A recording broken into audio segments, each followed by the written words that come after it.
Good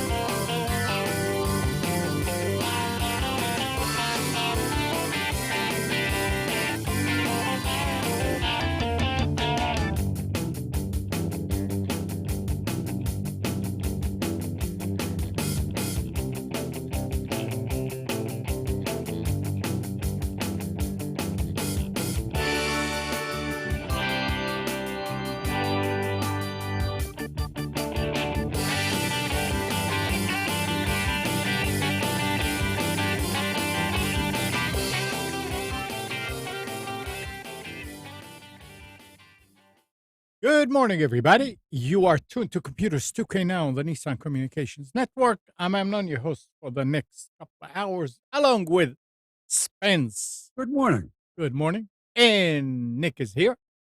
Hi. Hi. Hi. Hi, there we go. Hi. Hi. Morning. Morning. Too much coffee? Way too much, yeah. Gal is not going to be with us this morning. He's busy doing some family stuff. And Katie is away in a wedding somewhere in the country. She's not getting married, but she's out of the wedding. Yeah, okay. Our number. This is ridiculous, Amnon. What? This is ridiculous. You're allowing all these people to be off. Yeah, I know. Well, they're we are on the strike system. Infraction system? Our number is 919-518-9773. Computers 2K Voice on Skype. And today's show is made possible by vMix Software and is sponsored by Tom Sinclair of Live Streaming Gear. If I didn't have a lifetime contract with Amnon, he would have fired me a long time ago. Yeah.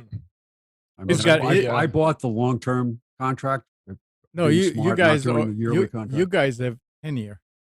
Perpetual licenses. That's it. Yeah. We're totally SOL. Yeah.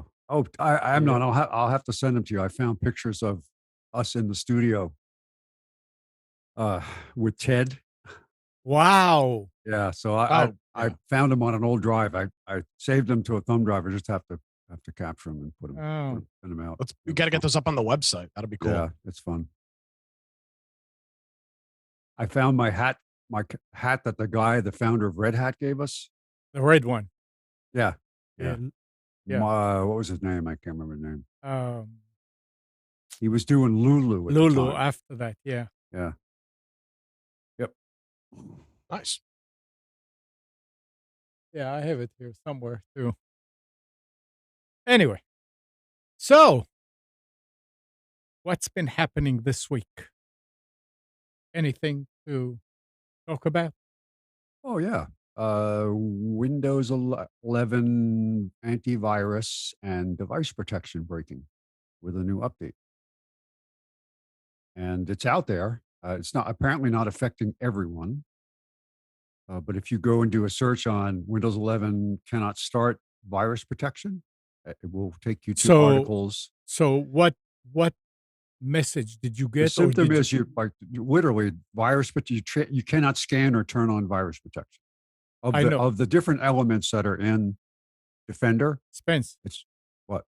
How did you know there was a problem to begin with? Because if you look, there's a little icon. Okay, so you looked at the system tray. It did not flash anything. It's just but it gives you a little alert. Yeah, there'll be a little triangle at the bottom of it, and I clicked on that, and it said, I said I can't scan. It said it literally was not there. So restarted the machine, same thing, and then went to search on articles. And this was on, I think the article I was reading today is the 25th. It might have been the 22nd. It was earlier than that. Anyway, but it did have people having this problem, and solutions all over the place, and not easy solutions. The easiest one I found was they said go in and click on. There's two settings in advance. It's either repair or reset. Of what? Of Defender or of Windows? Of Defender. Okay. And I did the reset one, and it started again. After fooling around with it. But the other part that's missing, that's not still not working, is the device protection. That is still messed up. Can't turn it on. Um, and it's kind of interesting what they suggest you do, and nobody's complained about that yet that I can see in an article. But they want you to run something called the defenderdiag.bat, which will collect log data, and then you can send it to the people at Microsoft and they'll look at it. And I think that's kind of overkill Yeah. because if they broke it, they got to be aware of it. And why put people through this? Why don't you just come out with a patch and get it out there? So it might be machine specific, because so far most of the questions that I've seen is that I can't get it to work on my laptop. Is there a key there? Is there something about a specific manufacturer? Mine's a Lenovo. I don't know about other ones. But But Nick, you did. Oh, you said that it's it hasn't done pending. the update yet. I'm gonna go grab my laptop right now and Update it and see what happens. and update it while we're on the show and see what it does. Yeah. That's and nothing from Microsoft yet, huh, Spence? No, they've responded. They've had tips on the if you go and just do a search on it and Okay. go to the Microsoft site, you can find answers.microsoft.com. Now the one that it came, like the one that was published yesterday or 2 days ago, it says perform the following steps under the section step 2, repair and restore Windows Defender service in this article, right? But it says No. you have to import the reg file Yeah, under that's trusted. not. It's like this is a lot of That's not for the no. end user. This is not a solution, but I was able to do it under the I wonder what repair. happened. I wonder what happens if you were not using Defender, but you're using McAfee or anything else. Do other people say anything about using a different I one didn't- that it happened to them? Yes, I do see, but those are older articles, so it's not related to this date. Oh, okay. that I can see. Yeah. Yeah, I did. I mean, if you do a search on Windows 11 antivirus broke, you're going to get across the Okay. spectrum. Okay. So Now, Spence, so was this the Defender update that broke it? Or no, one it of was the a Windows a full update. It was a scheduled update. I guess it was this past Tuesday, right? Was No. update Tuesday? No. No? Or I just hadn't, that machine hadn't been Okay, on for well, a couple of days. I've got a couple of updates pending, so I'm going to restart now and see what it does. We'll report back. I think you and I pretty much have the same computer. Yeah, the I series, the i3 yeah. series. I think you have the 3i. i3, I have the i5. Yeah. Yeah. But I think they're very similar. Hmm. We I shall like see. I like the machine a lot. It really Tell you works what, well. man. It's a 6-core Yeah. i3, and I with 8 gig of memory on it. And the only thing not that I'm disappointed in it, that would just have made it a little bit easier, was that the USB-C port is not a charging port. Yeah. It's got a That, separate charger. that is and this will eventually change. So this is not Lenovo's high-end laptops. These are their No. low to middle end. I mean, mine was still over $500. So I mean, it wasn't cheap, but it also wasn't see how much was mine total. Actually, no, I have the 3i. I think I have the same one. And mine was over $400. So I mean, it wasn't inexpensive. You went with the i5 processor, right? Yeah, I have the Yeah, so I 12th have gen an i5. i3. So they're low. Obviously, we know their high end business laptops are great. That's been the case for decades. It was IBM, now it's Lenovo. But these low end machines, man, they're price affordable. I don't know about yours, Spence, but I barely charge this thing. I mean, I'm rocking this thing constantly, and the battery is always looking pretty good. I have to charge it maybe once or twice a week, but I'm not having to constantly jump between power cables. But these lower end machines across all brands, none of them really charge with USB-C, and I don't know why. You would think it would be cheaper because they already have the chipset to include the charging. My guess is they have to re-etch the motherboards to change from traditional barrel connector to USB-C, because the port can be used for everything and charging, not just charging, would be my guess. I don't know. It's not inconvenient for me because I don't undock it. I keep Yeah. it docked. I mean, It's a bit of a the good pain. news is I can take it with me, but Yeah. I'm not running the business the way I used to, so I'm not sitting at it constantly, but it is my go-to machine for everything else. Um, but I bought a USB slash USB 3 connected docking station for it. What did I get? Is it a dockable or pluggable? Yeah, it's got gosh, what's the brand name? I can't remember now. Pluggable? It's a well-known brand. It's the kind that stands up straight. Okay. I can't remember the brand name, but it's got USB-C, USB 3. It's got two HDMIs. It's got Ethernet. It's got everything I need. I turn it on, it all goes. I don't have to worry about it. Does not have an Ethernet port, obviously, on the laptop. They don't have them anymore, but it works pluggable. That's the name. That's the brand name. And it works very well. So I can run 3 monitors off of it if I need to, but I typically start the way I turn the laptop on is just open the lid. It starts. I log into to one of my monitors. I close the lid again. And then I don't even have to touch the power button. I just shut it down. And next time I just open the lid, go and close the lid again. I just updated and restarted, and my AV is running. Hmm. Iris protection is on, account protection is on, firewall protection is on, app and browser is on. Device security is got a triangle with it, but not That's the one that Is it I done couldn't start. updating actually, Nick? yeah. That's because it's something I turned on. Local security authority. I had that issue when I first migrated to this machine, trying to use my brother printers. Hmm. And I have 2 older brother printers, and the one that I have, of course, the multifunction machine, great machine, is the one that you look at the matrix of what printers have 11 supported drivers. Of course, this was the one that didn't have it. And it went back even older than what I have. You look at it, a similar version of my printer had a driver, but mine didn't. So I tried loading the 10 drivers and it worked, but it broke the core security for the processor by saying there was some open vulnerability. And the only way you could load this driver was to turn off that protection on the CPU. So why would I want to do that? Mhm. So I wound up completely by accident finding a solution. Was I had loaded everything, the whole driver package, which included the IP scanner and all that stuff to get it to work. And it all worked. But I took the driver off and the problem went away, but the printer still works. So I can scan to it. I have 2 connections, USB to it and IP to it.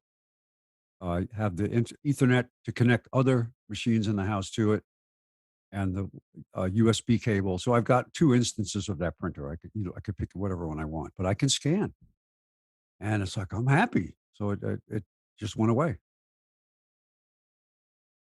Huh? I Amnon, I told you how my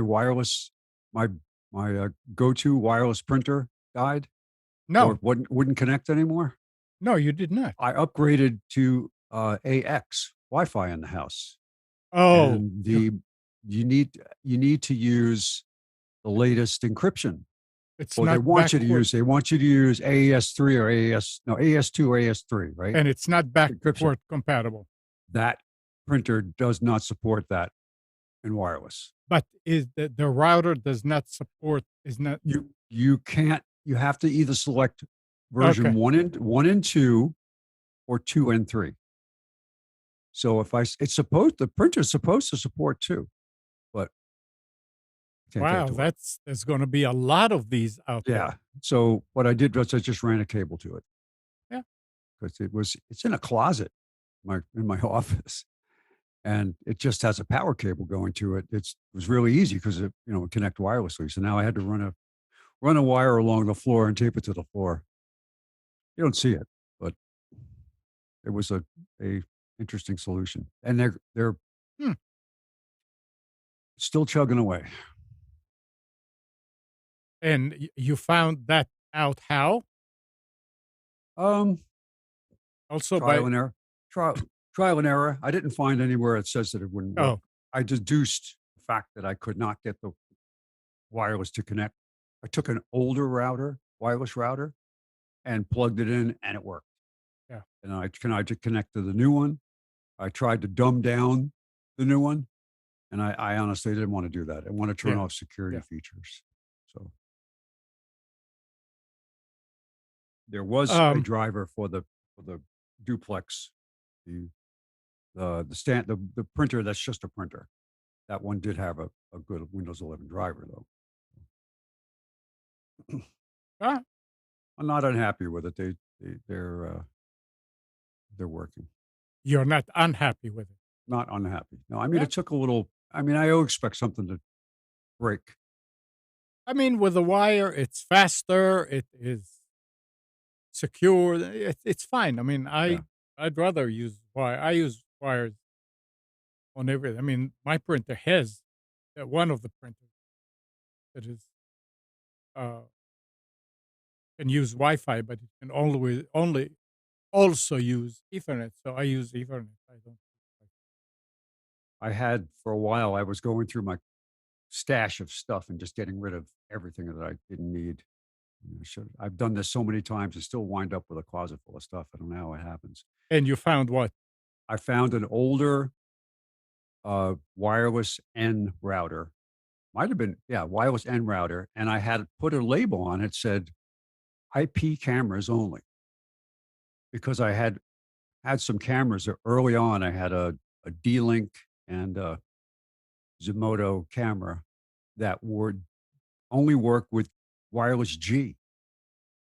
And I didn't Okay. want to have wireless G turned on in my main network. Why Yeah, you lower the shouldn't. threshold? That you Yeah, shouldn't. because I want it to be N or better. And you can select sometimes on some routers now you can select AX only. I mean, that's very restrictive. You have to have all AX devices. But I wanted to have, didn't want to dumb it down to G. So I had this one wireless router just to handle those cameras. And then I got rid of the cameras because they were too old. D-Link actually sent me a thing said, "We no longer support your camera. Sorry, bye." Just like that. Just like that. Yep. And it was so old it didn't matter. Hmm. Well, I'm moving over to the Wise alarm system. I'm taking Uma out, getting rid of my no, you're not taking landline. Uma out. I'm taking Uma. She's had it. She's old. She's gray. I mean, she's just can't keep up with everything anymore. So Uh, she's going. Poor Uma. I've what bothered me was that when I first got Uma, all you the free version of their service was just to pay the FCC fees, yeah, and you got a line. So when I upgraded to the next generation Tello device that has right. The the premiere. support Yeah. for to get Premiere, which is what, 9.95 a month, Yeah. 8.99 a month, something like that. And because I wanted to have the sensors, I wanted to have wireless sensors and door sensors, and it's a poor man's alarm system. I never paid for monitoring, and it worked okay, but the app would get flaky. It would just decide to stop. They do. Um, it's not geocaching, but the term for identifying when you come and go. Right? They look at your location, which is great because if Pam and I both left the house, it would go into away mode. And when we came home, it would change to home mode and it would Hmm. change the notifications. I wouldn't be flooded with, every time a door opened and closed, I wouldn't be getting a text message. And that would just, I'd notice, oh, how is it working? So I'd have to go in and sometimes I had to uninstall and reinstall the client on the app to get it to work again. I said, this is crazy. And it happens all the time. So I'm done. I'm going to switch to uh, Wise. I've already installed this at 2 customer locations. It's actually going to be cheaper. I don't need the phone line anymore. It's time to go. I mean, I'm done. I don't need it.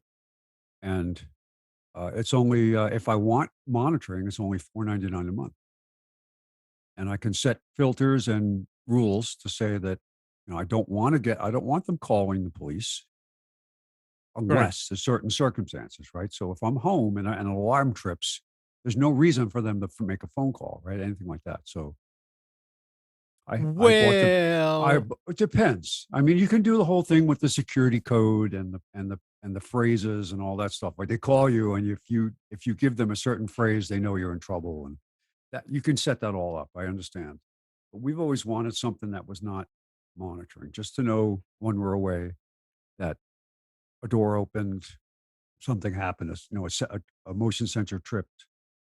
So now I'll be able to integrate the cameras and the sensors together, and um, they have an environmental sensor, temperature and humidity. They have a water leak sensor. They have all the things that I need. I would So, let me give you a piece of advice.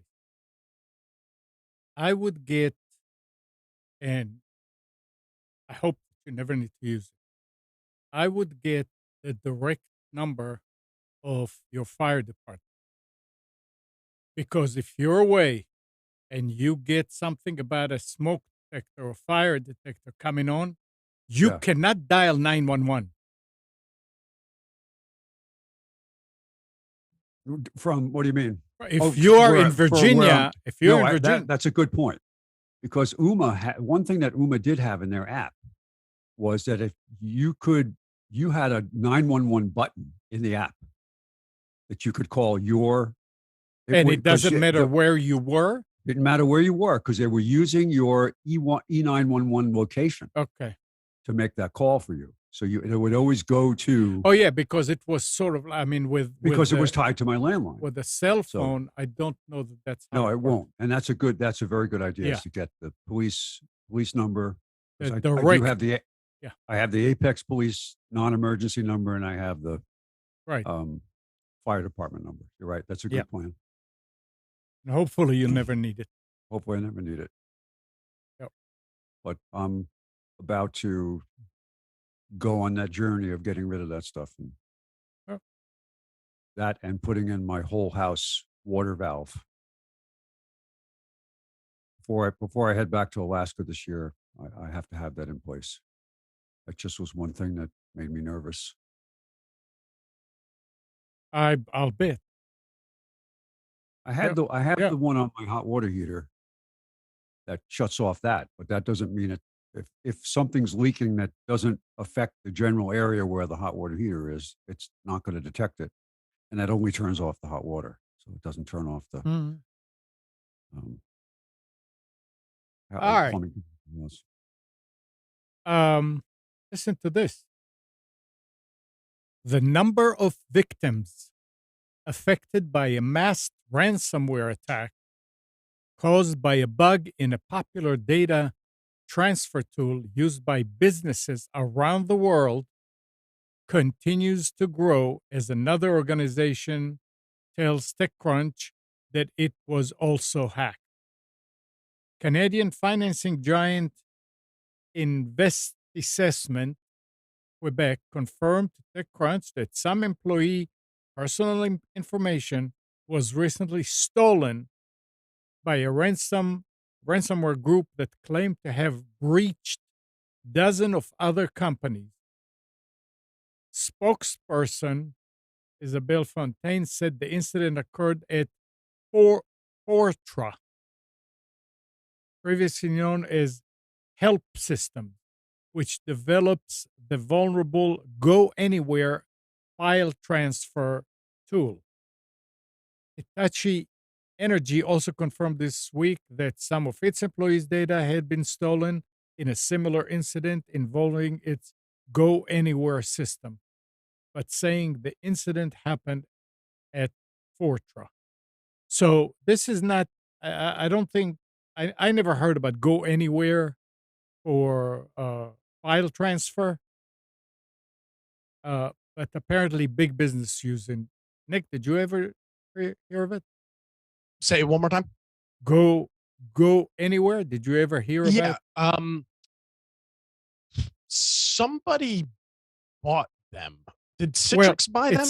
says that right now it occurred at Fortra, previously known as Help Systems, which Yeah, but I developed. thought somebody I big don't. bought them. It doesn't. It's called GoAnywhere. I know the logo. Um, Yeah, it says GoAnywhere file transfer tool. well, yeah, it's a file transfer tool. So it's I've never used it. I know that it was one of the um oh, I know exactly where I've used it. It's used in enterprise. that's what I'm thinking. We used to use Go Anywhere to get our it's essentially an FTP. They will provide you an FTP server Yeah. essentially. We used to use them to get the news and weather from our television partner. The FTP server was a Go Anywhere address. That's where I've Mm, used it. But I thought somebody owned them. Maybe not. Maybe they're just their own thing. I don't know. They said Fortra. The only other two names is Fortra Yeah, and Fortra. Yeah, that's who is it. But I thought it was big. I thought it was like Citrix or one of those big ones. But I guess maybe different. so yeah, it has a problem. All right, Nick, what's going on at Twitch? Are you They're keeping up? shedding. Yeah, they're shedding employees like every other business in technology. They're saying that they're going to lay off 400 employees at the company. Mhm. It comes just days after longtime Twitch CEO Emmett Shear said that he would step down from the company to spend time with the family. That sounds like an excuse. Um, it will affect 400 employees at the company and were characterized as an effort to improve Twitch business outlook in the long term. I think saying you wanted to spend time with your family is like number one at the top of the list of corporate Lies. excuses to leave. Spending time with my family. That's the most important. All of a sudden now you have a conscience about your family that you didn't have for the last 20 years you've worked. And oh, I have to spend time with my family. Yeah. Yeah. So And then the it's second one is pursue other interests. Amazing. so they said that it's part of the shedding of 9,000 workers across divisions, including its AWS cloud and advertising unit. That's bad. I didn't know that Twitch had so many um, You're employees. stealing our line from infection. Yeah, Brian and I were like, I didn't know you could lay off 400 people at Twitch and still have a company. Yeah, no, I guess they still have. And well, Brian brought up the point of uh, it's kind of the same thing with Twitter. I mean, Elon Musk slashed like 70% of the employees, and it still works. So a lot of these tech companies have been so flushed with cash for the last 20 years. There never really has been. And by the way, this Twitch news is just a smaller nugget of the larger news that Amazon is laying off thousands of more employees in the AWS sector and Mhm. the enterprise in like a multiple enterprise sectors. I saw that and I started drilling into that to say, well, sounds like a lot of people, 10,000 people at a shot. Yeah. And it turns out they have like 1.2 million employees. Well, something yeah. So it's, I mean, it's still bad. I mean, I'm not saying it's not good, but that is good, but it's just that I was amazed to find out that they had gone from like 600,000 to 1.2 million in 3 years. Especially the during the pandemic- pandemic, they were yeah. ramping up because of all the demand of, Yeah.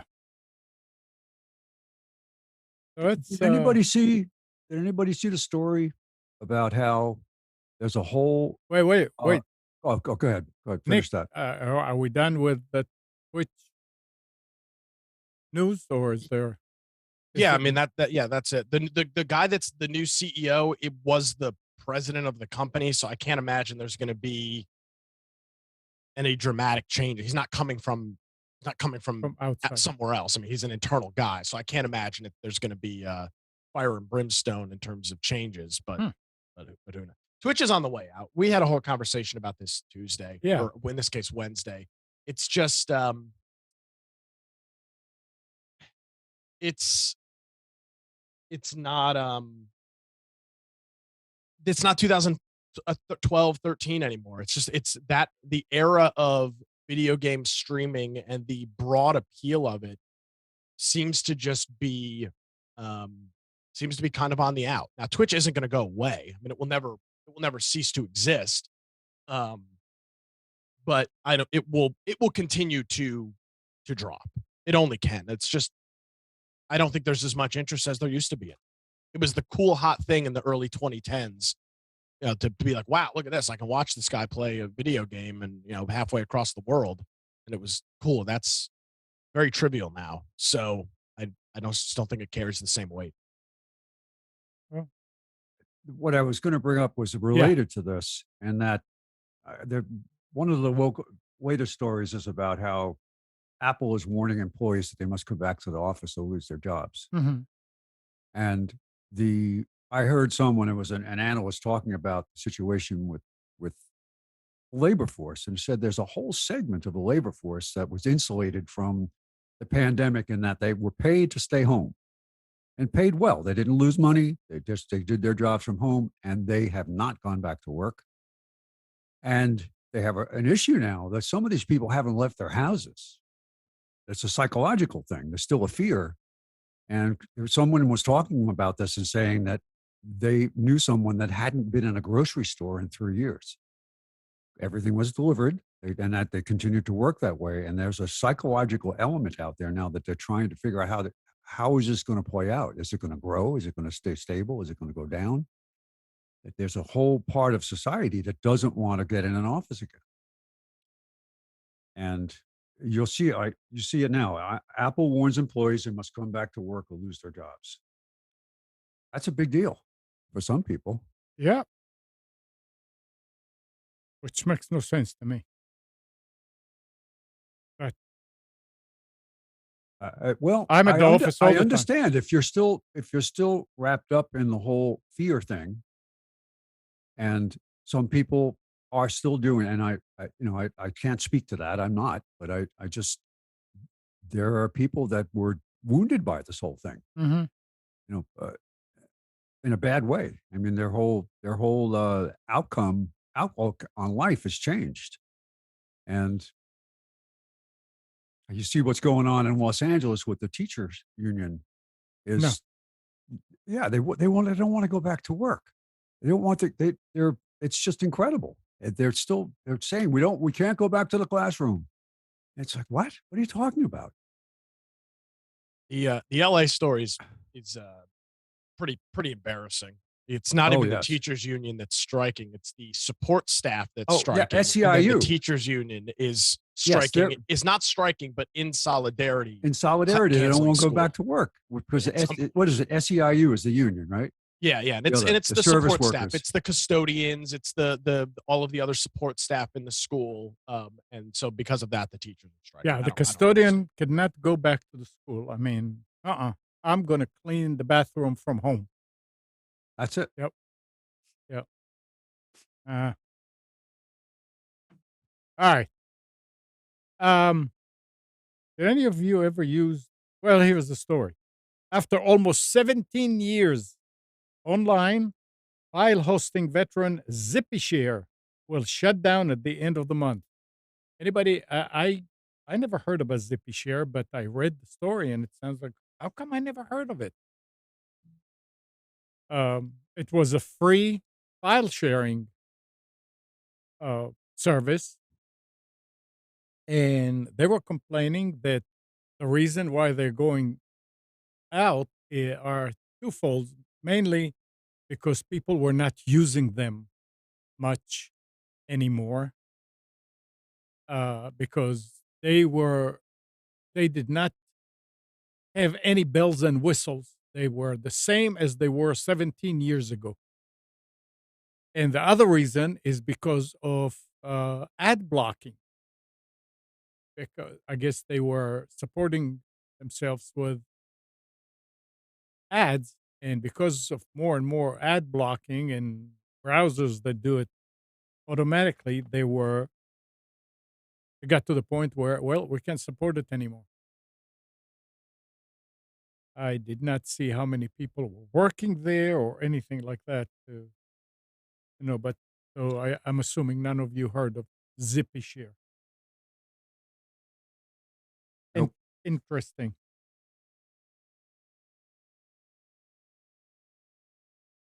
Um,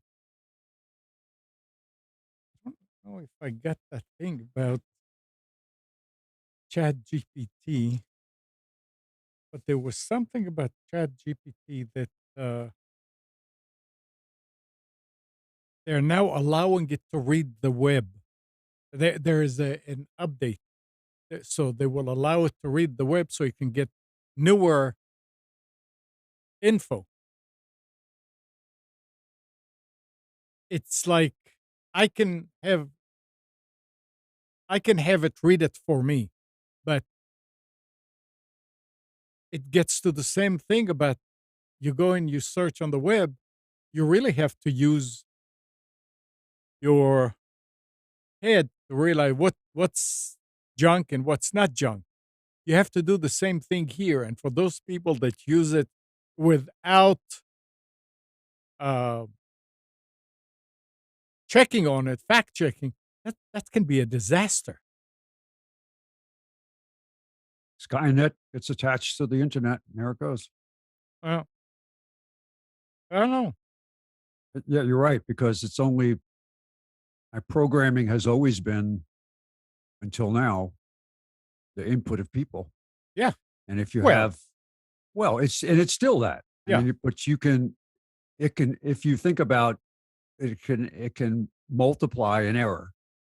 You start out with a bad assumption in a machine learning environment, and it just keeps that bad assumption going further and further and further out. It affects everything. So who fixes the assumptions of the learning Yeah. machine? So Uh, Spence, what OS do you have in your car for the radio? uh, it's called itdoesn'twork.com. What is it? Is it I don't know. Apple or is it Android? Oh no, it's neither. It's Okay. an older. Oh, I take that back. I do have a CarPlay in Pam's Volkswagen, and I have CarPlay in my truck, but Okay. the How about Nissan you, Nick? doesn't have it. Muted. Nick, what's My yours? car's 14 years old. I don't have an OS. Oh, I have it's a single DIN radio. something. It's an interesting problem. A perennial question that has accompanied the spread of Android automotive has been the question of support. A car has a much longer expected service life than a smartphone, especially an Android smartphone. And with infotainment system so integral to a car's operations now, how long can we reasonably expect those in, infotainment systems to be supported? I mean, if you have an Android, you know what happens with cell phones. How long would they keep on running? At least 2 weeks, It's maybe 4. it's very interesting. Now, Volkswagen said that they will support it for 10 years. Um, Uh, that's opening a whole can of worms when you buy a new, but high top of the line radio that has it all that. is it is. I don't know of it. I've never had a car that's had a third party infotainment system running the whole all the operations of the car. I mean, infotainment. Volkswagen has their radio, but it's their base code running Android and Apple as separate apps.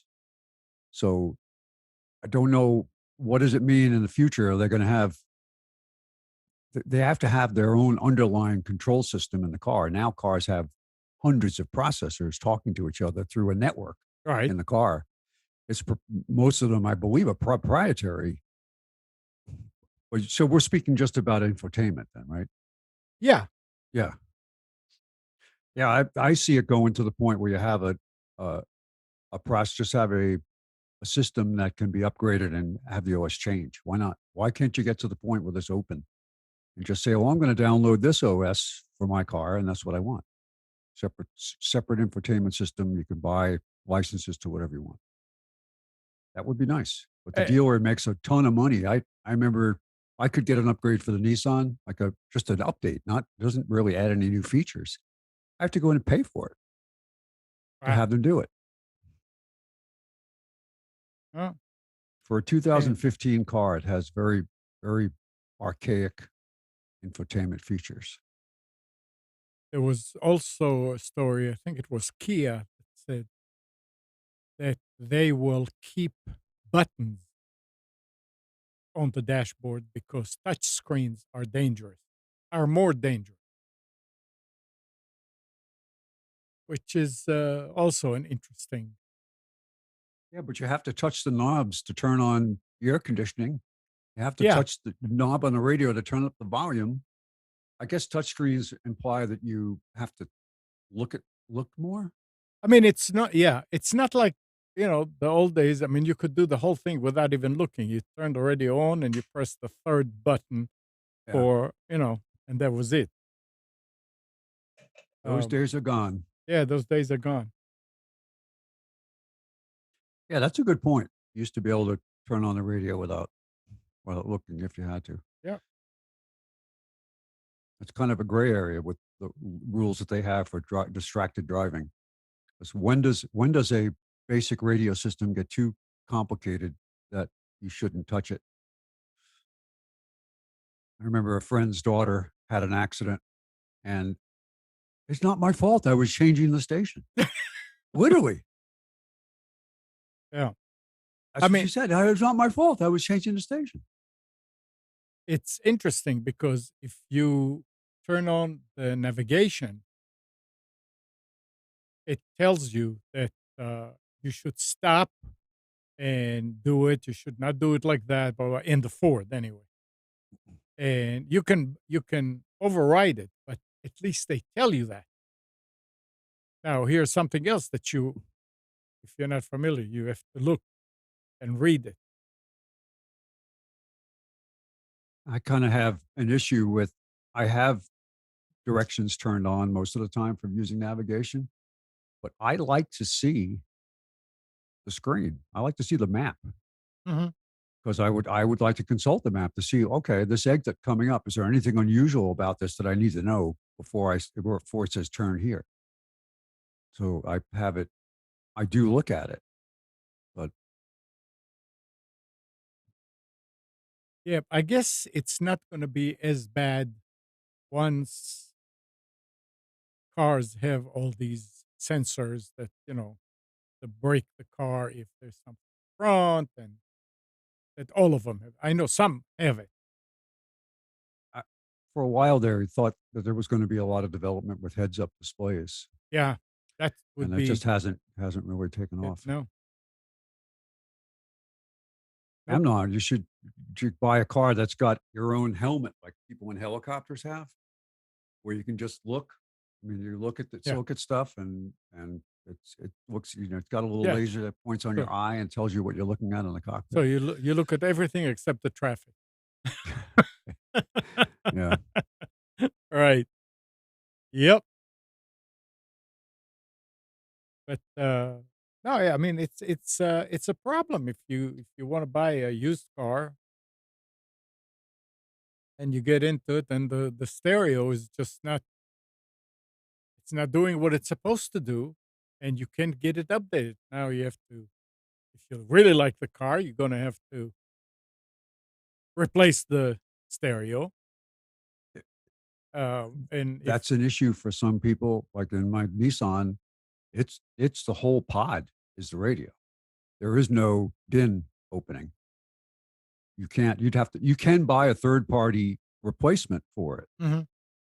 and it's not that bad. But my daughter's Honda, Emily had a 2003 Honda that it was the everything was in one pod: the radio, the climate controls, everything. So if you want, you could replace it. but you had to buy a very expensive module that had all the Replacement. Yeah. climate controls in Yeah. it. So, Yeah. so as long as you have an auxiliary jack, you can put your phone in a Right. little Right. cradle, and that's the way to go. All right. Nicholas, Hey, you ready for specials? yeah, let's do. It's okay if you're not. Nope, I just got to get my pages open here. Oh, I got the 8 terabyte drive from Newegg. Oh, nice. Yeah, it's in the box here. I haven't put it into the caddy yet. But So, we've all used an ATM from time to time. Would you imagine walking in and seeing this on your ATM? What do? Do you put your debit card in there? Does that launch the program? I mean, what what do you do when you see a Windows 10 desktop on an ATM? check So your easy. email. Yeah, yeah, you see if the touchscreen works so that you can check your You email. Exactly. and again, Nick, you're assuming. I'm assuming what? I've never used an ATM. Never used an ATM. Never used an ATM. How old are you? 75. And you never got money out of an ATM? Never used one. Yep. Well, thanks, Amnon. That's really great. Appreciate your service. All right, let's get on with something that maybe Amnon's used, maybe he hasn't. It's called a laptop. It's a pretty interesting device. It's like it's like a desktop, but it's all built into the form factor that you can put on your lap. Hence the name laptop. And here is an Acer one. This is I'm not a big fan of Acer. They're cheap, really cheap laptops are they used to be junk, like just like real bottom of the barrel garbage. However, their middle tier stuff kind of is MacBook-ish ripoff, and you can kind of see by the looks of this right here. It's very much got the older MacBook aesthetic. It's a little bit blockier. This thing is a pretty beast of a machine. This is the Acer Aspire Vero, Vero, their AV15517617. It's a 15.6-inch screen, so it's a big boy. It's a full keyboard with a numpad on it. So it's a big boy. You're gonna be careful with that if you're lugging it around. It unfortunately has the last generation processor on it, so it's or last generation Last generation CPU. laptop. No, last generation CPU. It's an 11th gen, not a 12th gen. Right. It's a Core i7 1195 G7. It's got the built-in Intel graphics, so not ARC or any discrete video card. However, it's got 16 gigabytes of RAM. So I mean, you're approaching the territory of being able to do some pretty significant data work or anything that requires large amounts of memory on a machine like this. 512 gigabyte NVMe SSD built into it, plus Wi-Fi 6. So this is a minus the built-in graphics card, which is obviously directly off the CPU. This thing is a really nice machine. It's normally $700, and you can get it 27% off, a little over $500. 510 is the price on that, and that's available over at Amazon. And it comes with a sleeve, an Acer branded Vero sleeve with it as well. So a little bit of a combo there. Check it out over at Amazon. How about a 75-inch television for less than $600? You don't have to go back that far to where 40, 45, or even 50-inch televisions were $1,000, $1,100, $1,500. And the fact that these things are so cheap now, it's pretty remarkable. Here is the TCL 75-inch 4K UHD HDR smart TV with Roku built into it. On this device itself, obviously it's a regular TCL TV. It's got Roku built right into it, and it gives you the opportunity to have just one TV with no devices connected if you're just going to be using streaming apps. In terms of port connectivity on this device, pretty bog standard for HDMI. One of them supports ARC so that you can use a soundbar and pass through the audio and video to that. It does support AV in, which is cool if you need to connect to an older game console or maybe a VCR DVD player from time to time to look at an old family film or something of that nature. Plus, it's got a cable jack and an Ethernet hookup as well, since it does have that smart functionality built right in. $538, and that is available over at Walmart. These next products, these things are these AirTags. The Apple AirTag is probably one of the largest, what do I call it, under the radar device that is on the market right now. I don't know if everybody's familiar with these things. The Apple AirTag is about the size of a silver dollar. So it's a size of a dollar coin, and it is a tag that will track its location. Now, unlike a lot of other smart tag devices that need to be connected to your phone to know the location, Apple has got this thing set up. And because there are so many iPhones in the environment, these AirTags will ping and piggyback off of somebody else's iPhone to get a connection to the internet to tell you where something might be. So if you have an AirTag in your luggage, or you have an AirTag on your car, or on your key ring, and you're not in range of it, obviously Bluetooth doesn't work. There's no use there. But if it's in the proximity of any other Apple device, this thing will jump on the internet and it will ping you and notify where it is. So you can normally get a 4-pack of these Apple AirPods for $100, which isn't the worst deal in the world. $25 an AirTag, you throw them in your luggage and some other things. But there's a sale that Amazon is running right now where you can get 4 of them for just $90. So you're saving a couple of bucks per AirTag. I know a lot of people that have these things, and you can use them for a variety of things. So 4 AirTags, $89.99. Check it out over at Amazon. By the way, these are being sold directly from Apple, so there's really no. It's just direct from Apple, so nothing shady going on there. Let's say you go out and buy this Acer laptop that we were talking about, and you're not super hot on the storage space. Well, here is a way to quickly get an upgrade here. Here is an M.2 Intel 670p.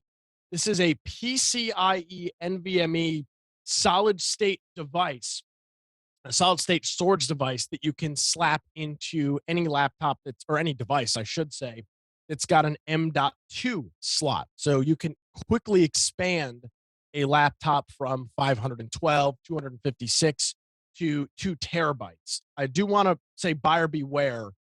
There are, not to this product specifically, but just in general, check your manufacturer's website and or manual, because they will give you recommendations on kinds of drives to buy. Not every M.2 is the same.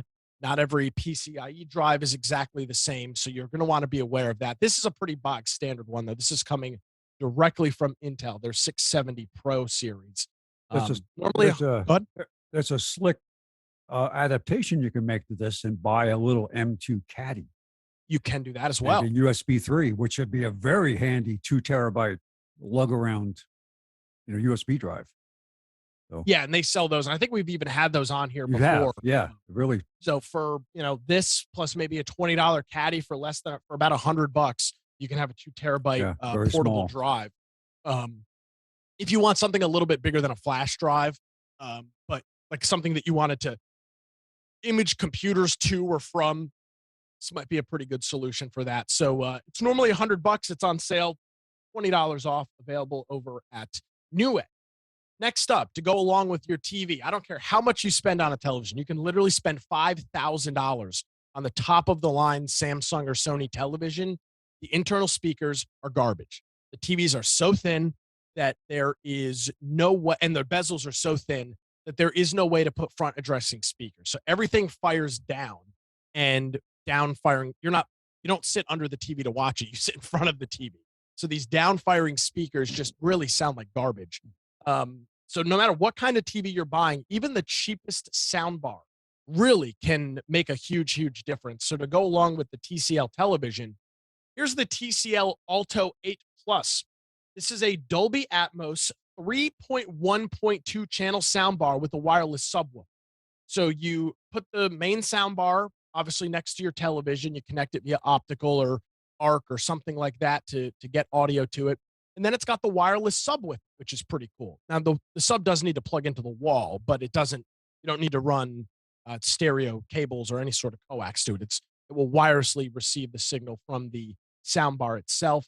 $99 for a 3.1.2 system with Dolby Atmos. I'm not sure you'll find a better deal on a soundbar. The Vizio soundbar I have is just a stereo soundbar, and it was $70. I think it was at least $60 or $70 when I bought it. So there's a soundbar with a sub for $99 available over at Walmart. Next up, I wish Gaul was here, and I knew Amnon told me he wasn't going to be here, but I forgot. So here's an interesting device, and I wanted to get his thoughts on it. But this is a Buffalo Link Station 4 terabyte NAS. Now, this thing comes pre-populated with two 2 terabyte drives. So it's a 2-bay, and it comes with the drives built right into it. So you're getting the NAS, 4 terabytes of storage for $230. Now, it's not the most amazing deal in the world. This thing's normally $250 anyway, but you're still saving, a couple bucks on it. And this is the quintessential turnkey storage solution. Now, there's a lot of other brands besides Buffalo. Buffalo is one of the lower tiers, if not one of the lowest tiers that you can get, which is not a bad thing. But just be aware of that. We talk a lot about Home Assistant and running your own server and Plex and all these other things, and it can be pretty overwhelming for a lot of folks. This thing comes with a built-in operating system in which you can install hundreds of apps on a device like this. Now, the specs on this thing aren't all that amazing, right? It's essentially a really low end computer with a couple of hard drives in it. So you're not going to be encoding media files and doing all this crazy stuff. But for a really simple home storage server, for a way for you to dump all of your computer's backups to a single point in your home, you can do this. And Buffalo makes the apps to do all of this stuff. It's a pretty hard deal to beat for $330. Standalone device. Buffalo's been around forever. I'm sure Spence or Amnon at some point, one of you had to have touched a Buffalo device. They were one of the early NAS brands that were on the market in the early 2000s, were they not? I Yes. I don't remember that, but do they mention anything about a RAID? About a RAID? Yeah. Does it You can, mention?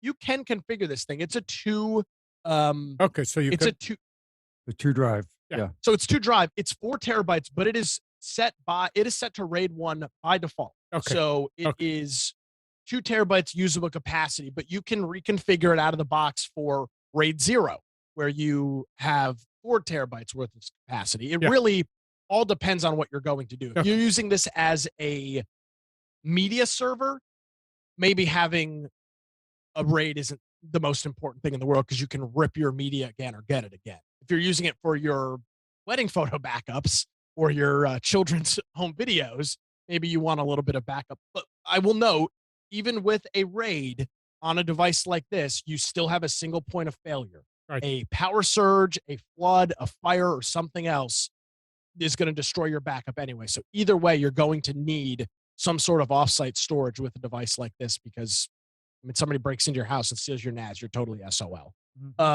So pretty cool little setup, a pretty cool device, automatic. It's set up right out of the box. Pretty simple user interface. It's the Buffalo Link Station 220, available over at Amazon. I thought this was a really slick device. Look at this thing. And immediately you're probably wondering, okay, what is this thing? So this is a JBL speaker, which I have the JBL Charge 4. It's been in specials before. I think Gal and Katie have one Yep. now.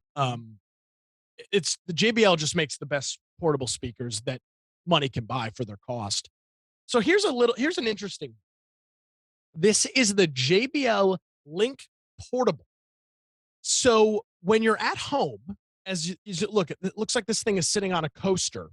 This thing sits on a wireless charging station. And when you're home, this thing acts as a wireless speaker that supports Google Home. So it's a Google Home wireless speaker when you're home, so you can use it for all of that.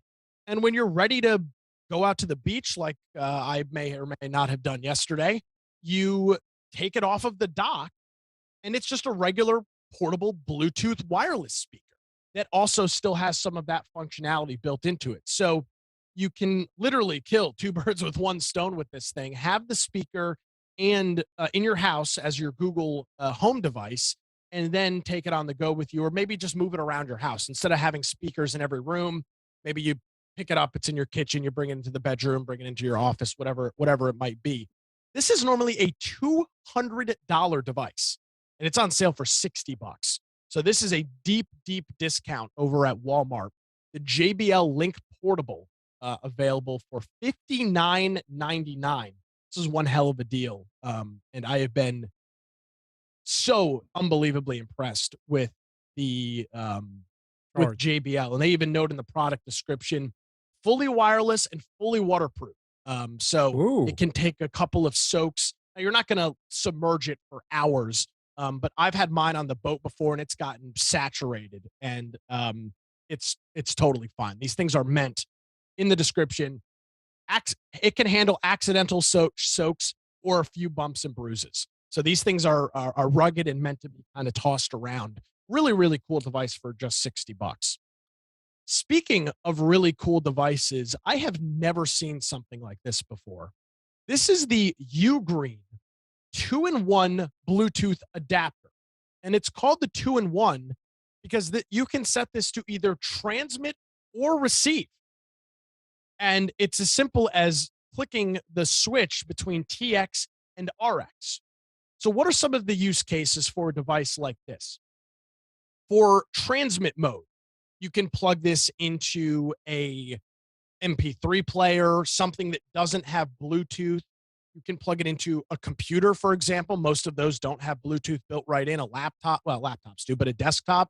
Plug this thing into the headphone out jack, put it into transmit mode, and now you can connect your AirPods. You can connect a wireless headset, a wireless speaker, all of that directly to the computer. Let's move it to the other mode, receive mode. Well, as we were talking about earlier, your older car with just an auxiliary connection, a 3.5 millimeter aux jack. You put this thing in transmit or receive mode. You plug it into your car. Maybe you plug it into an old 7.1 surround receiver system that doesn't have Bluetooth. And now you can connect a smartphone, a tablet, a laptop, anything with a Bluetooth transmitter to this device and use it as a receiver. And you can plug it in back and forth, and it's as simple as literally flicking the switch from TX to RX on the device. $16. So instead of having multiple receivers and trying to jump between one or the other, you simply just whenever you're trying to change what you're doing with it, click the button on it, and you are good to go. I thought this was a pretty cool device. It is. $16.20 available over at Amazon. Yeah. Let's see.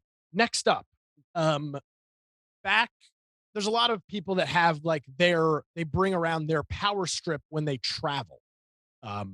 This is what is replacing the power travel strip. This is a 65-watt USB-C charging station. So you plug it into a regular 120-volt grounded outlet, a 3-plug outlet here in the United States. And with this device, you get two 120-volt regular pass-through outlets. You get two USB Type-C and two USB Type-A ports on this thing. So you bring this to the hotel, plug it into the wall, and you can charge pretty much anything that you can possibly have, anything that you can think of charging with this device. The cool thing about it is it will deliver 65 watts via USB-C. So you can ditch your laptop charger, just bring this thing and charge your iPad or your laptop as long as it charges via USB. That's what makes this specific thing a great deal. Because having the ability to dump your charger, your charger pack, and take this with you is great. Yeah. Yeah, it literally it will literally solve that immediately. So you can check that out over at Amazon. and let's see, it's $31. There's a coupon to click. So make sure you click the link in the specials for the slip deals on that. All right, two more quick items and then we're out of here. Here's the Kindle Paperwhite, 8 GB, 6.8-inch display. This is as basic as it gets. The Kindle Paperwhite, $99.99, 30% off. Check that out over at Amazon. And then finally, this is a little bit of a buyer beware. Not that the Conway Air Mega 400 air purifier isn't a good device, but you see the word smart and your immediate impression is, oh, well, this thing connects to the internet and you can turn it on or off from your phone. No, not at all. The smart mode simply adjusts to its surroundings and things like that. It doesn't actually connect to the internet or do anything like that. So just be aware that if you're looking at a device and it says smart, verify what the smart functionality actually is. Because I bet you there's a lot of folks that buy something like this, assuming that they can control it remotely. And there's no indication that at least I see no indication this thing connects to the internet or anything at all. It is simply just an air purifier that will learn something about its surroundings. So that if you're interested in this, it's available over at Amazon for $363, and that is specials. Thank you, Nick. Interesting. Was this Credit cards all over the country are heating up right now. They absolutely are. Absolutely. Yeah. Oh, yeah. Oh, yeah. Oh yeah. Oh, yeah. All right. Oh yeah. Let's see what else we have here.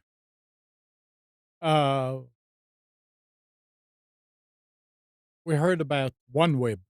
Remember this old company that was trying to do what SpaceX, what's his name, Starlink was doing, and they failed.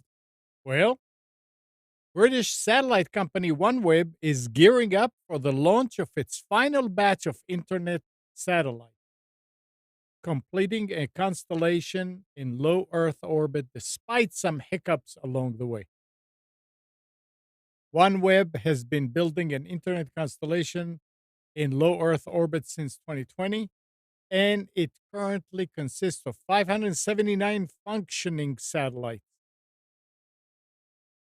The addition of 36 new units will raise the population of the constellation to 615, completing the first orbital kill. The company had originally planned on building a 648 unit constellation, but it says the final launch will cap it off and allow for global coverage. So they're going to go global with it, which is interesting. It gives Starlink a little competition. We'll see how it's how they do it, because like I said, they tried before and it kind of crashed.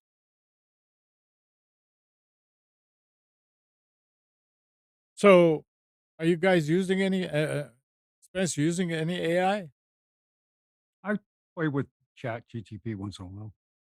So, I've asked it to say, write a story about somebody living off the grid Oh. in Alaska. And it comes up with a nice 3-paragraph story. a friend of mine, we go shooting a lot, sent an article about doomsday ammo, which was a weird type of a bullet, but it had a whole story in front of it about werewolves and stuff that, you need that. And reading this, I said, this had to be, must have been written by ChatGPT. Because nobody is going to sit down and write this type of an article like that. But anyway, on Tuesday, Google initiated the process of opening up Bard to the world by inviting users in the US and UK to sign up for access. Its first demoed Bard in February in a clear response to seeing ChatGPT take the world by storm over the holiday period, but is only now opening up access. Unfortunately for the search giant, the beta-ness of Bard is clear, with the first batch of adopters seemingly underwhelmed by its capabilities when compared with OpenAI's ChatGPT 4 technology. Bard has had the odd hiccup already. Now testers say the current version of Bard isn't living up to the competition. Now it's gonna take time for anybody to be able to come up to ChatGPT popularity, but doesn't mean that it's not going to happen, right? It's just gonna Uh, take. yeah, but I still think there's a lot of people out there that will never touch it. Um, and there are a lot of people that won't be aware that they're using it. You mean AI, not one or the AI. other. Yeah, Well, yeah, yeah, okay. some people that just won't use sources that use it, and that could be from very, having a very different, off the grid mentality. Um, carefully, and I know people that only time they ever touch a computer is at the library. That's not bad either. Oh no, it's not a bad thing. I'm not saying this at all. It's just that their expectation. They go to the library to get books out so they can read the books, and that's their. And they stay in communication in other ways, but they don't necessarily use uh, internet in their Yeah. home. All right. Do you remember when people were going around and spreading flash drives in parking lots? Yeah, yeah. Well, here's the twist on that. As reported by the Agence France Press via CBS News, 5 Ecuadorian journalists from Ecuador have received USB drives in the mail from Quinsaloma. Each of the USB sticks was meant to explode when activated. Upon receiving the drive, Lenin Artida of the Acuvista TV station in Guayaquil inserted into his computer, at which point it exploded. According to a police official who spoke with AFP, the journalist suffered mild hand and face injuries, and no one else was harmed. They found some of the other ones. Um, the interesting part was that one of them, the user used a USB extension cord to plug it in, and nothing happened. And they figured that the voltage dropped enough that it wouldn't do it. But they found that in all of them they had some type of explosive. I mean, I still don't understand why people will take a USB flash drive that was sent to them. They don't really know from who or why or for what purpose and plug it in. But I guess curiosity killed the cat, right?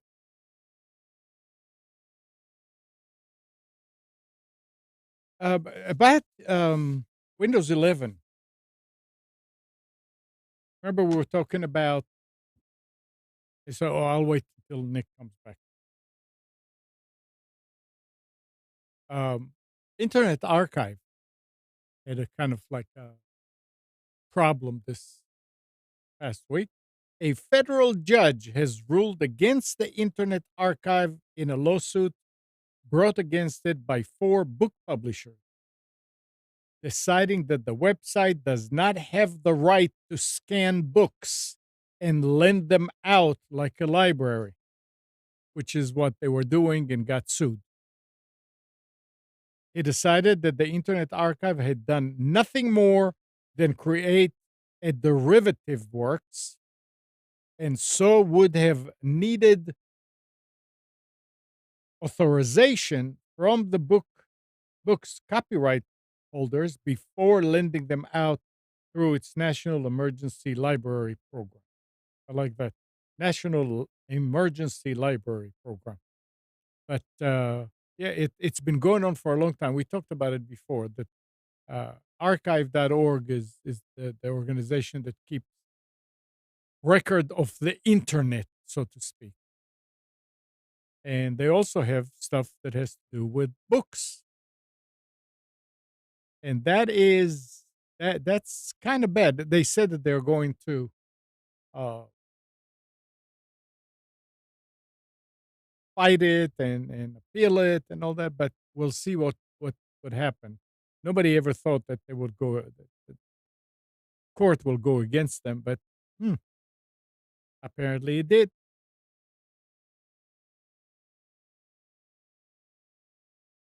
Um, and we talked about Amazon enough today, but here's something else, Spence.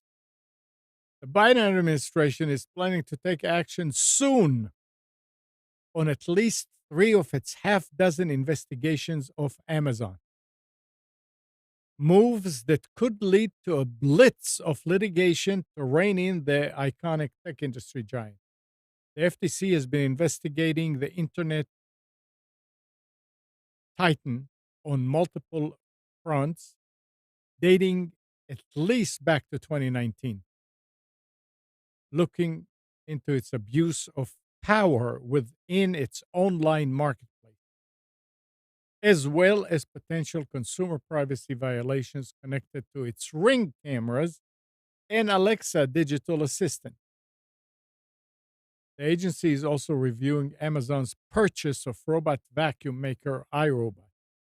So they're really looking into Amazon and see what can we do. It's interesting because you how do they pick and choose who they go after? I Because guess there's I mean they are the biggest yeah, in their place, right? right. That's So why they go after it. Just like when right. they went after Yeah. Microsoft, remember? And is it a is oh, I remember I was and then the original big lawsuit was against AT&T, remember? Not AT&T, but the Bell system.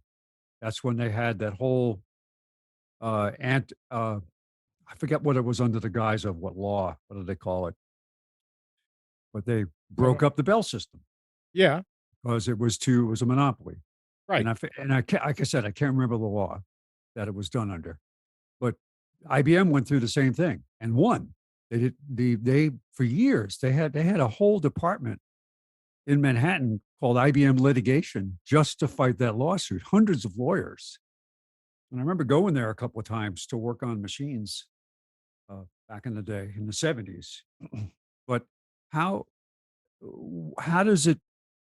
What do they look for when they launch something against a company that's so big?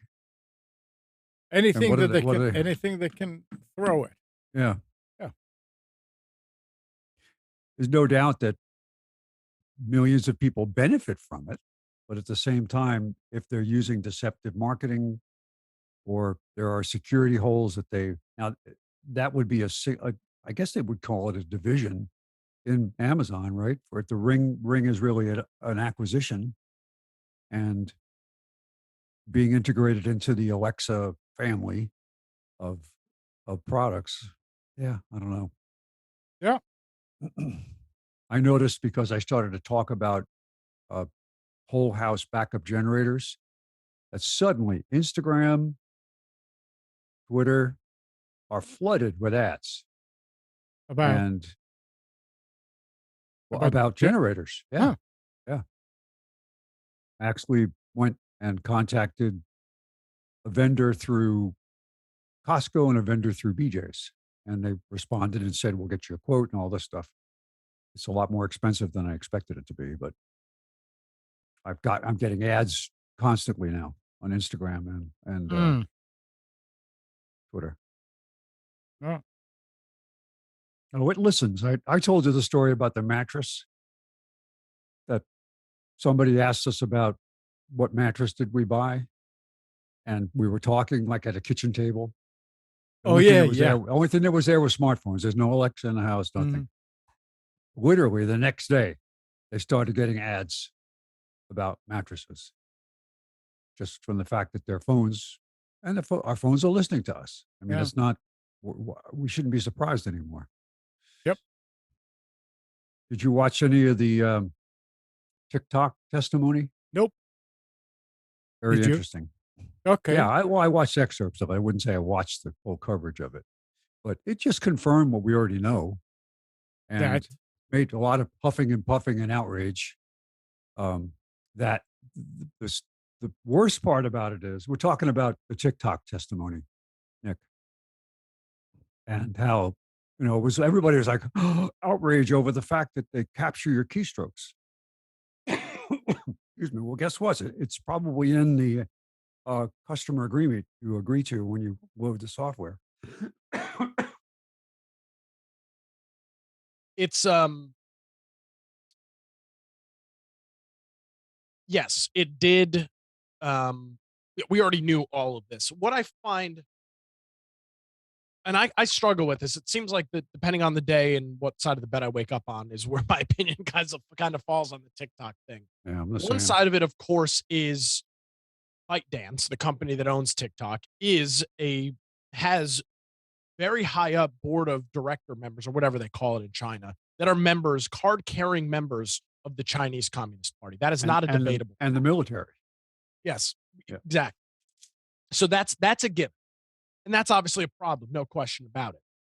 The other side of this, though, that I see, understand, and also think about is the reason the United States is so freaked out about TikTok. It's because it's the only app that's popular enough that they don't have any control over. I mean, we've seen with some of the stuff in recent months how the FBI was talking to Twitter and Facebook and warning them about this and warning them about that. That's a huge threat to their whole thing.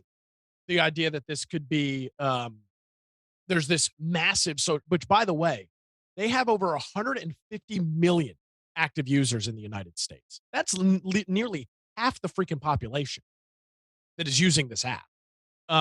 So it's incredibly um, influential. The question is, um, how big of a deal is what kind of information are they actually garnering, and how big of a deal is it? That I think there's $1 million question. 2 points to it and depends on your sensitivities. One is information that they're gathering. The second part is what influence do they have over culture? Correct. And the way I mean, you look now, this is what's happening with younger users and the world that it's created. I mean, we already had a world that was there that I want clicks, I want likes. Now it's to the point where this is how I'm going to make my living, right? I'm going to be an influencer, and I'm going to. I watched an interesting episode of a crime TV show about there are these houses you can buy into as an influencer that you can go and live there, and it's basically 50 other people all looking to make their name at it, and you sign contracts Mhm. with them to produce so many likes, Yep. and you have to buy your way in, and then they will help promote you. And it was, I watched that and I said, is this real? And I went and looked at, sure, it's real. And this is a way to make money now that is so fragile. It's not like getting a degree in marketing Hmm. and then Yeah, it's that's it's I saw a funny thing. There was a group of individuals, TikTok influencers, who are making millions of dollars a year, that were protesting in front of the Capitol on it. Um, Yeah. saying that we need to keep the app. And you know, their whole thing is they're partnering with Oracle, the obviously the huge database company that's based out of somewhere in Texas. I don't remember if it's Austin or Dallas or somewhere, but they're partnering with Oracle, and Oracle is the one that's storing the U.S. data. The question is, who has the keys to the castle, and can that data be accessed by members of the Chinese Communist Party? That's the $1 million question, and that's really what it comes down to. If it can be proven that that is not the case and that's not happening, then I don't know how TikTok is any worse than Instagram or Facebook or Twitter Hmm. All or right. Snapchat or any of these other devices. I mean, I don't see it.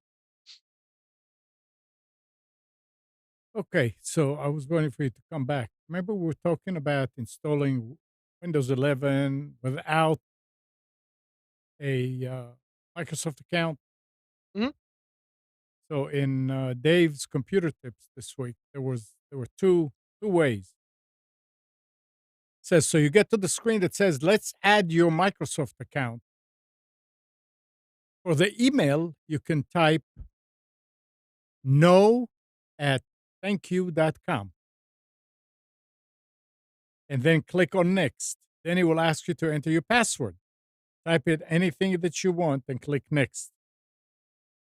You will get a screen that says, oops, something went wrong. Click on next. Now it will ask you to enter your name. Type in your name and click next. Then type in a password or keep it blank if you don't want one. Click on next. And that Hmm. does it. Um, the Yeah, next, that doesn't sound right. I don't know. I mean, it's in. I mean, I learned to trust Dave's computer tips. I'm not distrusting that. I'm Yeah. saying so you're still typing in an email address. So it's still going to be linked to a Microsoft account. The account is going to be know at thankyou.com. Well, but no, because thing is, after you do that and your password, it comes back and says, "Oops, something went wrong." So So is it did. Microsoft has baked that into the setup that when you put in that Apparently, I email don't know. address? Apparently, Huh. I don't know.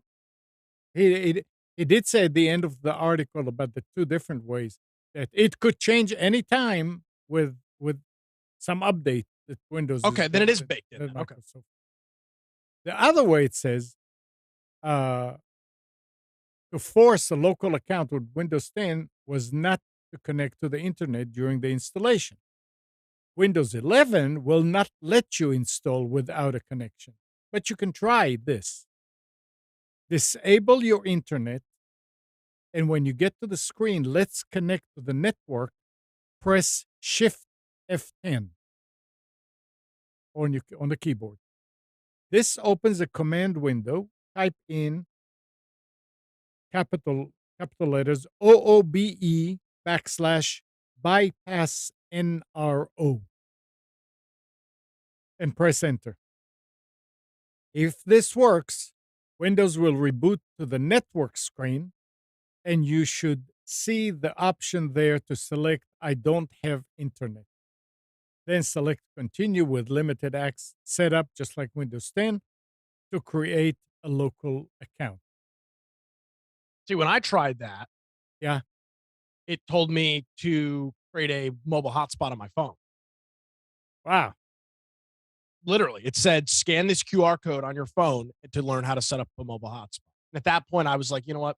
Screw it. I already used my Microsoft Yeah. account anyway. So I just went all the way back and set it up. I don't, again, It's no I big just, deal. I I want to agree. be, I want to just state, I don't know that you need to set up your computer without a Microsoft account. I think you can set one up with a Microsoft account. It's okay to do that. It's Yeah. not a bad thing. And for a lot of people Not out like it there used to be.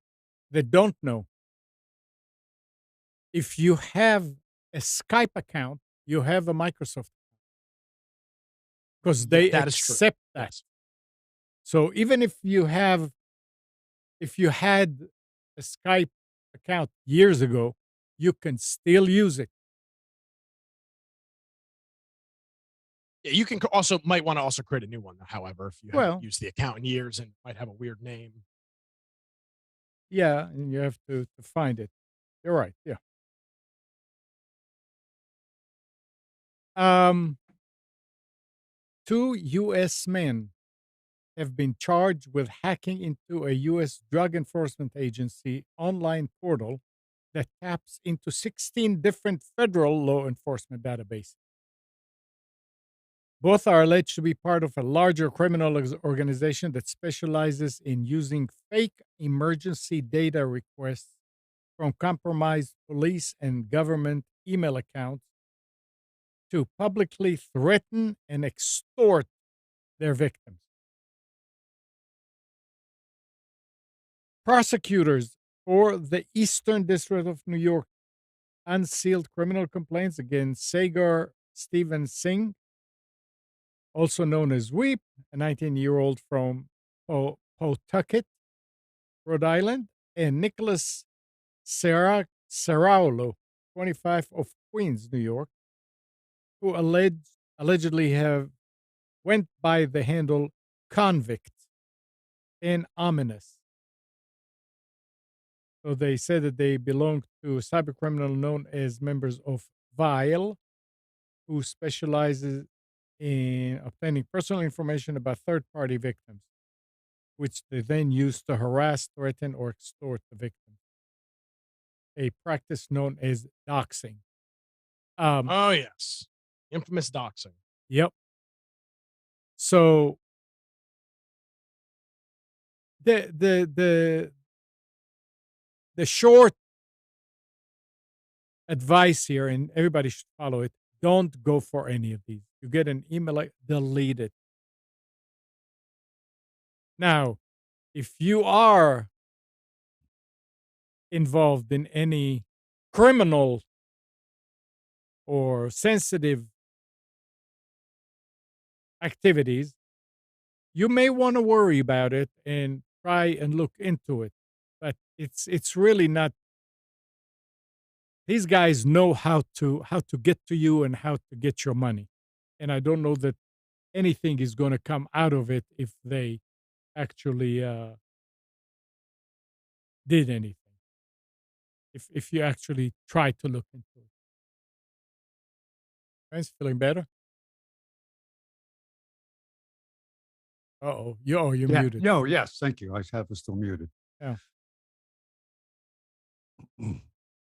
Just getting over a cold, and I've been feeling much better, but today, all of a sudden, I just started coughing. So we were talking about HP printers. So HP customers are showing frustration online as the vendor continues to use firmware updates to discourage, or as user report, outright block the use of non-HP brand ink cartridges in HP printers.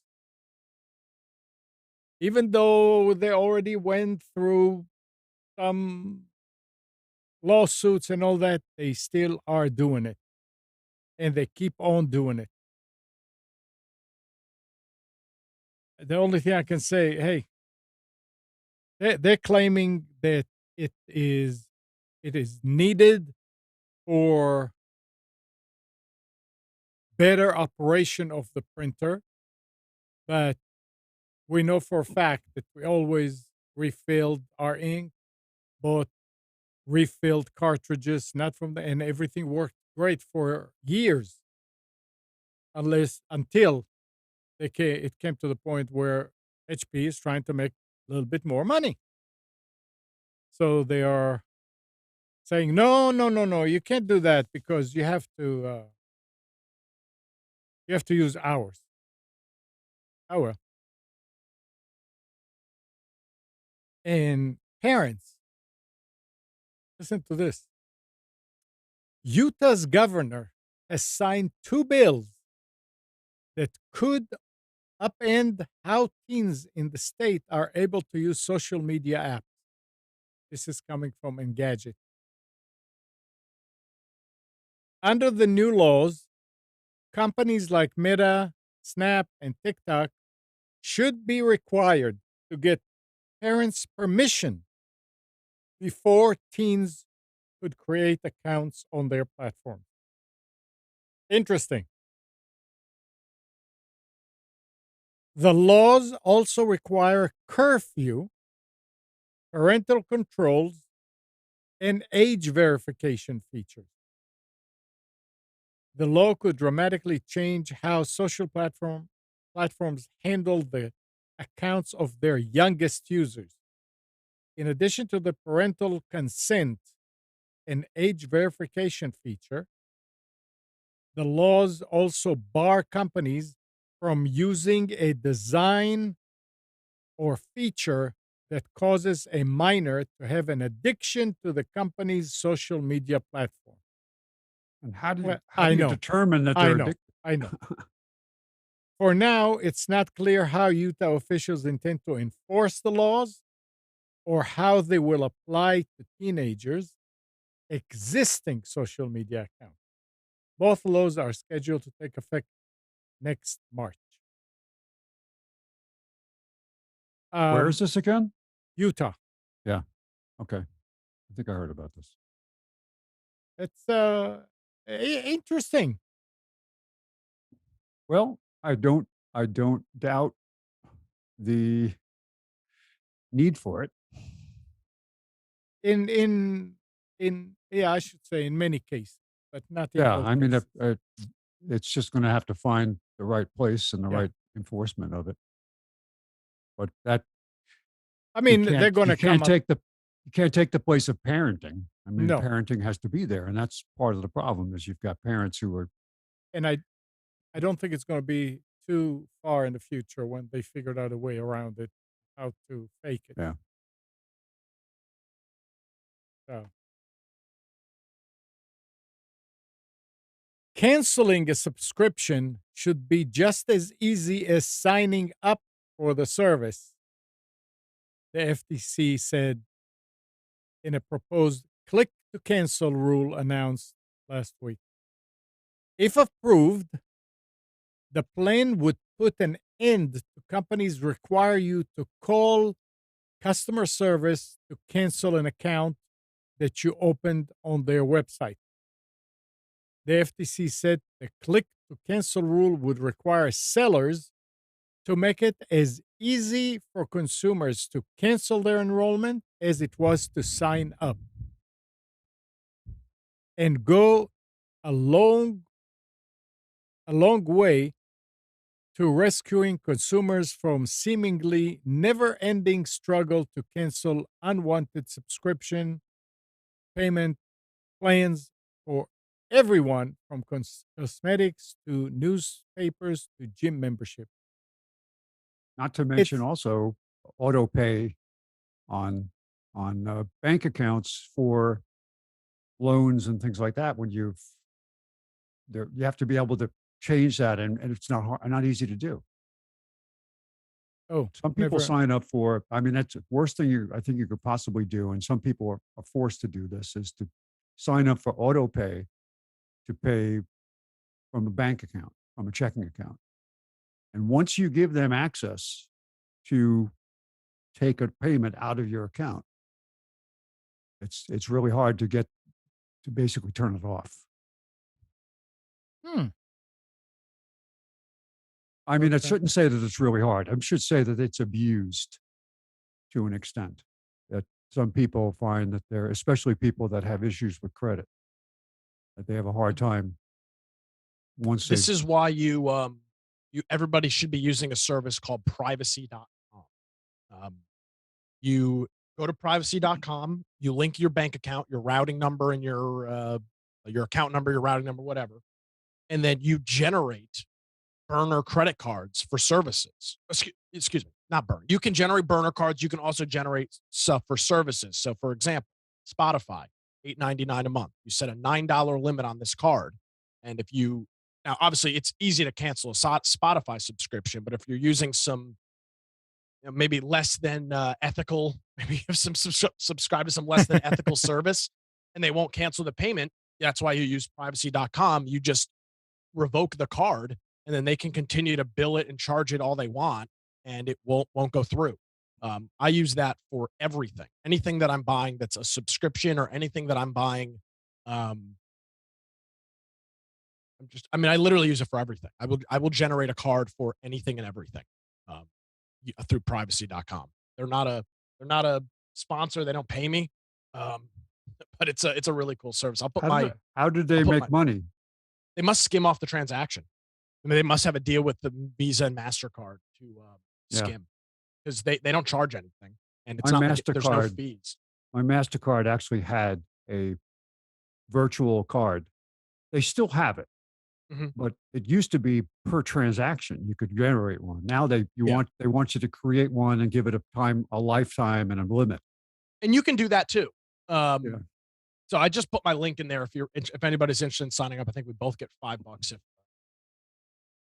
if you sign up for it and use it. But I mean, I use it for all my Patreon subscriptions. I pay monthly for that Apple additional storage. It's 99 cents. I have a card just for that. Um, it just makes it a lot easier to go in and you can see all of the stuff that you've got on subscription. Again, for major services like Patreon or Spotify or YouTube, like when you cancel the subscription there, it actually goes away. But some of these other services, that's not always the case. Doesn't Apple Pay use a similar idea could they create No, they virtual numbers? I thought they did it, that. it's not a virtual number, it's an actual card. Um,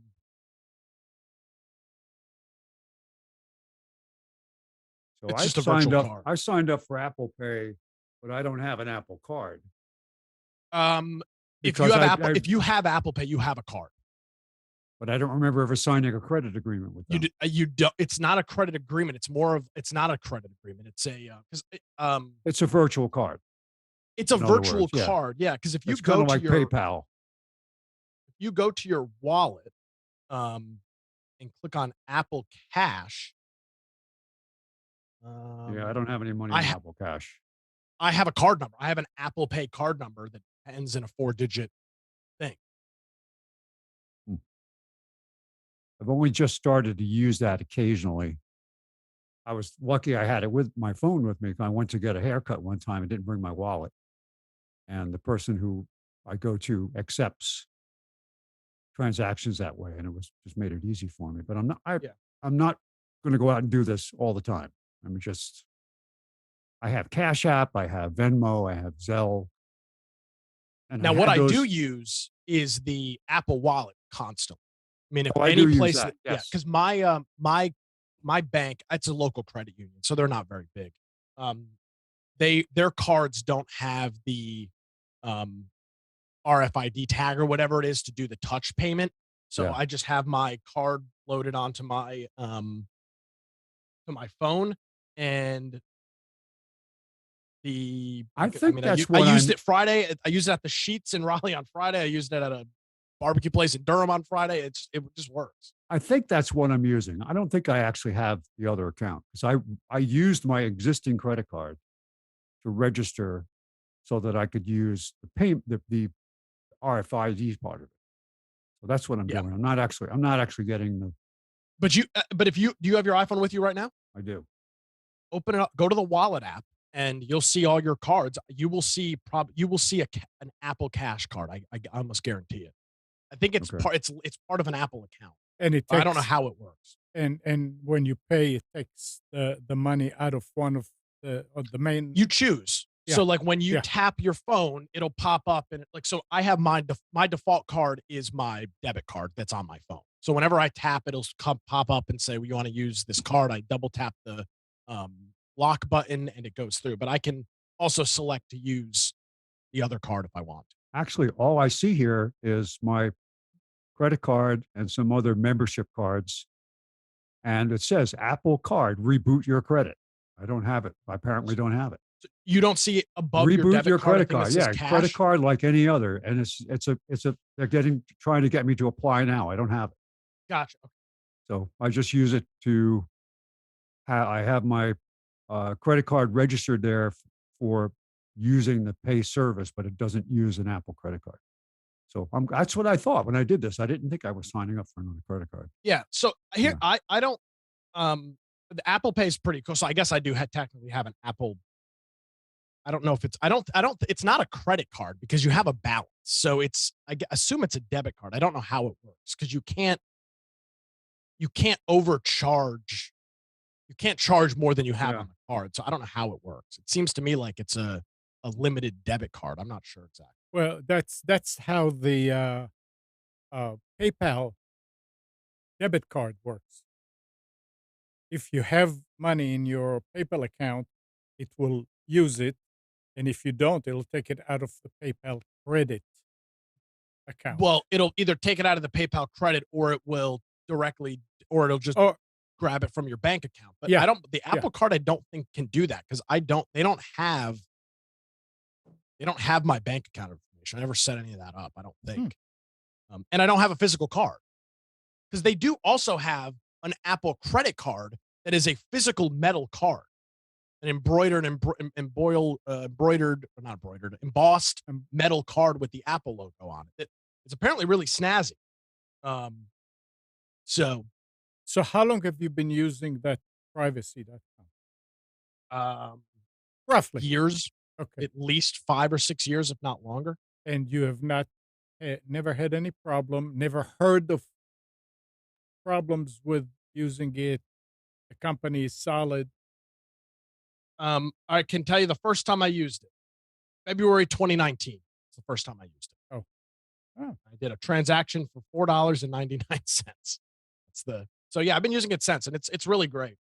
Now, yes, you do have to put your bank account on there, Mhm. so that's a risk. But they've been around for um, But they've wait been a around for second. years. But hold it. So when the whole thing started from once you give them your bank account for Mhm. auto payment, they to cancel it is a big deal. What happens? So what if you give the company the bank account and if What do you you mean? Give when you say the company? Who are you talking? the Privacy? privacy? Yeah. Yep, all the limits are done on the individual cards. I mean, Okay. it's essentially you're Okay. just generating Okay. you're Yeah. generating a Visa card every time you Okay. All buy right. something. Okay. So So yeah. instead of having to cancel your personal credit card to get out of a subscription, Correct. you just I can go into this and let me just look at it. Obviously, I can't show it. I'm not going to. But I can look at this card and I can pause the card or close the card. So I can completely close it out and say, no more. I've used this card for a one-time transaction for something I was buying online. I'm never going to use it again. Close.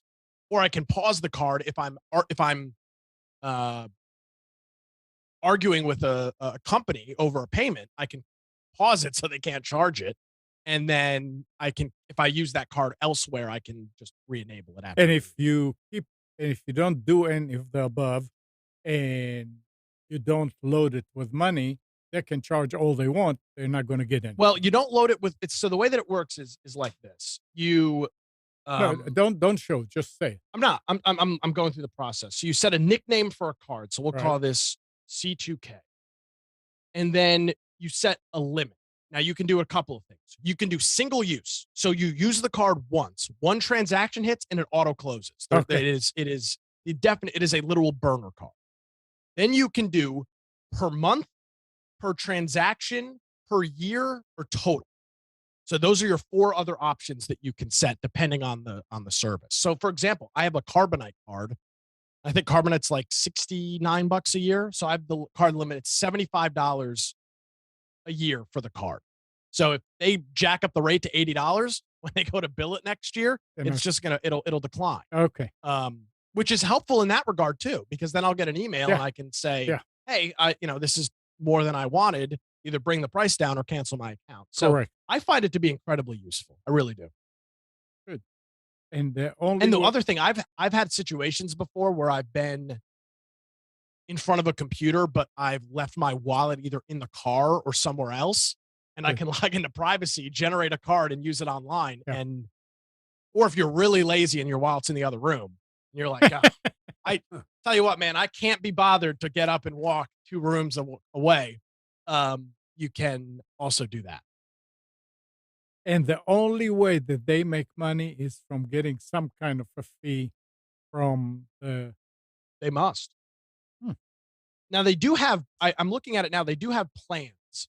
So the personal plan, which is free, which is the account I have, Mhm. you can create up to 12 cards per month. Not use 12 cards, but create up to 12 cards per month. Then if you have the pro account, which is $10, you get 1% cash back on your services, and you can generate up to 36 cards a month. Plus, you can hide transaction info. So maybe if you're doing a little of, you're doing a little information, a little CD information there, you can, for $10 a month, you can hide it. But all the cards that you generate are visas, so they must have an agreement with Visa, Visa.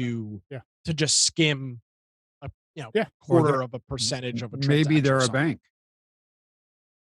It doesn't matter. Nah. It Well, doesn't- yeah, they do have. I'm looking at it now. It says privacy credit applies automatically to purchases made using a privacy card. So you must be able to generate a. They might be also be a bank expense. That's true. But I can't believe it's free, and it's been free for years. And I don't think they'll change it, because that would, the way a service like this works, like the way you make money in a, from the way that the credit card companies make money, it's just you have billions of transactions and you take a very small Right. percentage. It's the same thing with that. I would assume a vast majority of their transactions are coming from free users. So it's all about volume. Mhm. And charging $5 a month I wouldn't use it. I would move all my stuff elsewhere. Yep. You look at the about the company, it doesn't say who owns them. Doesn't say Right. what? You look at the about the company on their website, it just says, it just describes their business. It doesn't say who are the owners and all that. Yeah, it's not owned by a major. They're not owned by anybody big, which I'm surprised nobody has bought them. Even Visa, for like, why would they not just buy it? So You can do a domain lookup on them and see who owns the Yeah. site. but yeah, they advertise on YouTube videos. All they're- right. yeah, they're cool. Check them out. Well, it's that time of day. We have something else to talk about, No, sir. friends. I am satisfied. Good. Very nice. All right. So thanks, Nick. Thanks, Spence.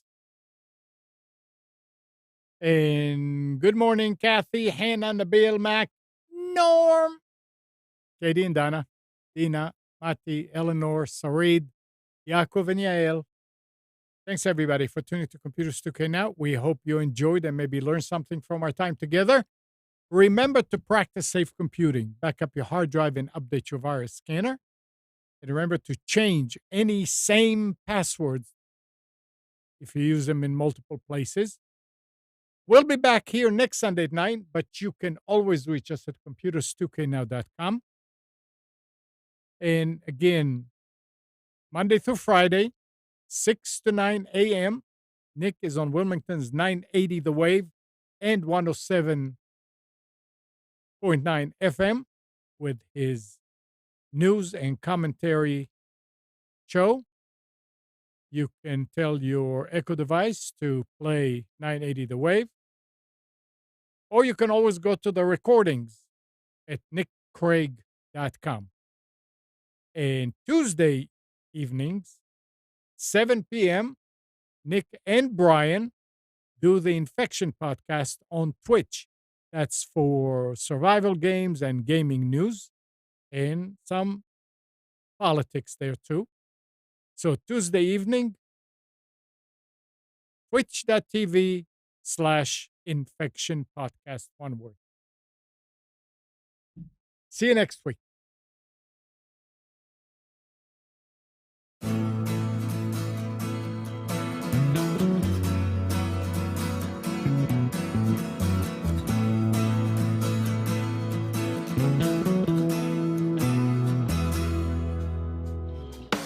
You are tuned to the Nissan Communications Network.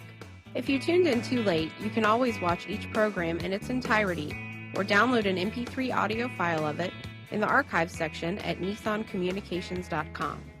Don't forget to subscribe to our YouTube channel, follow us on Twitter, and like us on Facebook. Sponsored by StreamingGear.com, Carolina Apparel, and DeltaForce.net.